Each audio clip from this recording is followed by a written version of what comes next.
Hello children, how are you today?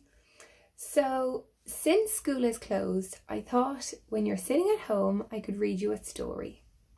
So I'm going to read you stories from the Mr. Men collection. And I'm going to start at number 1. And number 1 is called Mr. Tickle.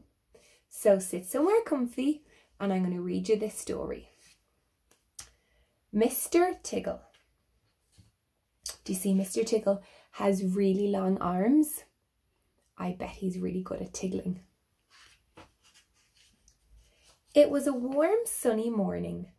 In his small house at the other side of the wood, Mr. Tickle was asleep. You didn't know there was such a thing as Mr. Tickle, did you? Well, there is.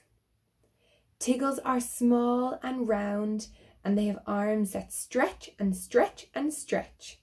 Extraordinary long arms. This is where Mr. Tickle lives. That's his house. It has a red door. Mr. Tickle was fast asleep. He was having a dream. It must have been a funny dream because it made him laugh out loud, and that woke him up. He sat up in bed, stretched his extraordinarily long arms, and yawned an enormous yawn. Mr. Tickle felt hungry, so do you know what he did? There he is in bed. He reached out one of his extraordinary long arms, opened the bedroom door, reached down the stairs, opened the kitchen door, reached into the kitchen cupboard, opened the biscuit tin, took out a biscuit, brought it back upstairs, in through the bedroom door, and back to Mr. Tickle in bed. He didn't even leave his bed to get a biscuit. His arms are that long. As you can see, it's very useful indeed having arms as long as Mr. Tickle's. Mr. Tickle munched his biscuit. He looked out of the window. Today looks very much like a tickling day, he thought to himself. There's his biscuit. We had yummy biscuits like that in early start. So later that morning, after Mr. Tickle had made his bed and cooked his breakfast, he set off through the wood. As he walked along, he kept his eyes very wide open, looking for somebody to tickle. Looking for anybody to tickle. Imagine if he tried to tickle you on the way to school. You'd have to run really fast. I don't like being tickled. No way. Eventually, Mr. Tickle came to a school. There was nobody about, so reaching up his extraordinary long arms to a high window ledge, Mr. Tickle pulled himself up and peeped in through an open window. Look. He's going to look in the window of the school. Inside, he could see a classroom. There were children sitting at their desks and a teacher writing on the blackboard. There's the teacher.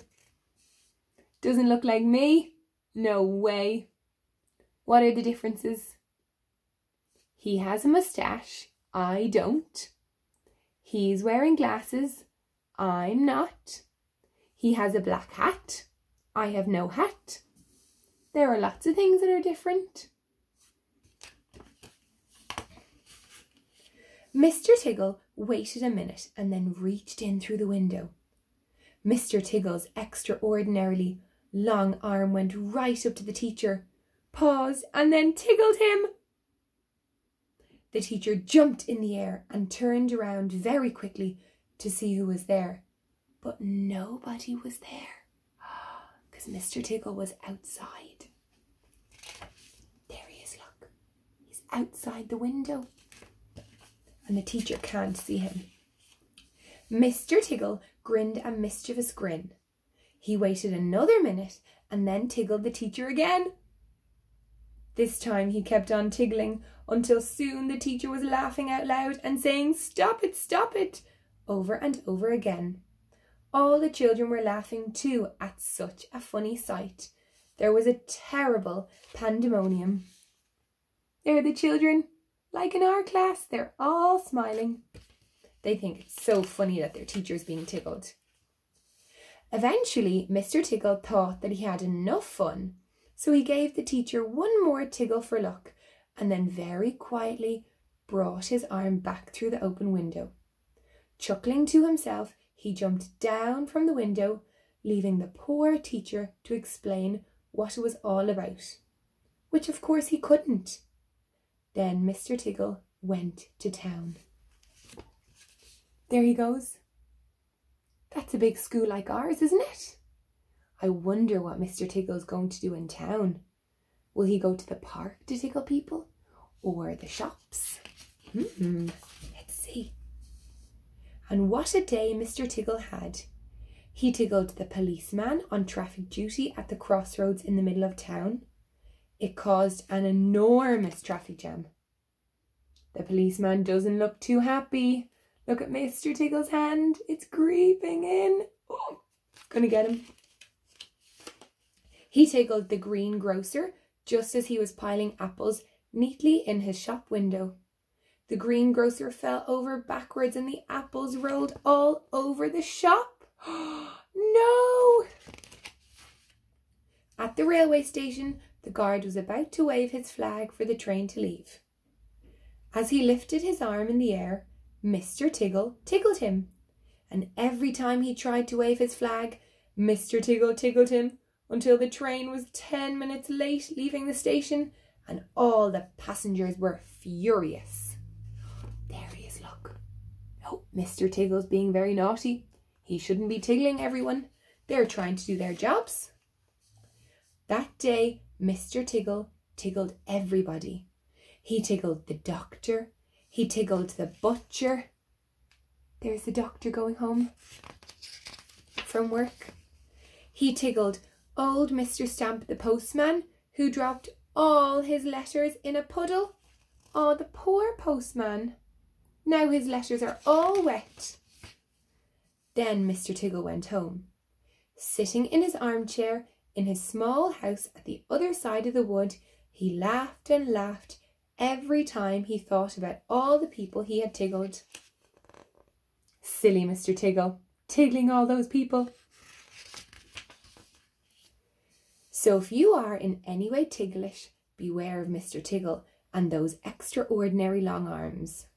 Just think, perhaps he's somewhere about at this very moment while we're reading this book. There he is. Maybe he's come to tickle me. Perhaps that extraordinarily long arm of his is already creeping up to the door of this room.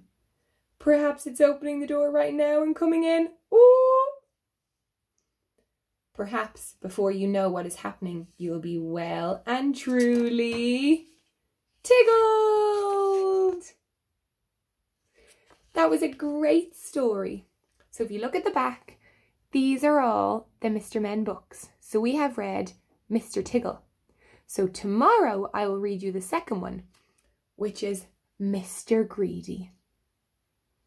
I hope you all have a great day and I'll see you tomorrow. Tomorrow is Sunday.